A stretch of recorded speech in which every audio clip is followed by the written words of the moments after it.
नाज़रीन, सिंध जे सीनियर सूबाई वज़ीर शर्जील इनाम मेमून चयो आहे त योम दिफ़ा जे मौक़े ते वतन लाइ क़ुर्बानियूं ॾींदड़ ऐं क़ौमी दिफ़ा जे मुहाफ़िज़नि खे ख़िराज तहसीन पेश करियूं था।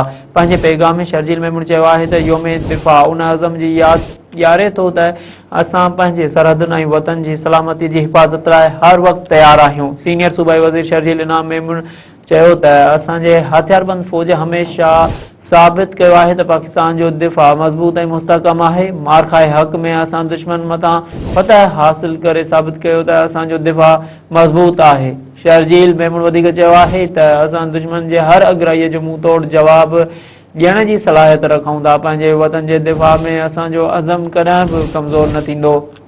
नाज़रीन, अव्हांखे हिकु भेरो ॿीहर ब्रेकिंग न्यूज़ ॾेई रहिया आहियूं त सिंध जे सीनियर सूबाई वज़ीर शर्जील मेमून चयो आहे त योम दिफ़ा जे मौक़े ते वतन लाइ क़ुर्बानियूं ॾींदड़ ऐं क़ौमी दिफ़ा जे मुहाफ़िज़नि खे ख़िराज तहसीन पेश करियूं था। पंहिंजे पैगाम में शर्जील मेमून चयो आहे त दिफ़ा उन अज़मनि जी यादि ॾियारे थो त असां पंहिंजे सरहदुनि ऐं वतन जे सलामतीअ जे हिफ़ाज़त लाइ हर वक़्तु तयारु आहियूं। सीनियर सूबाई वज़ीर जो चवणु आहे त असांजे हथियारबंद फ़ौज हमेशह साबित कयो आहे त पाकिस्तान जे दिफ़ा मज़बूत ऐं मुस्तहकम आहे।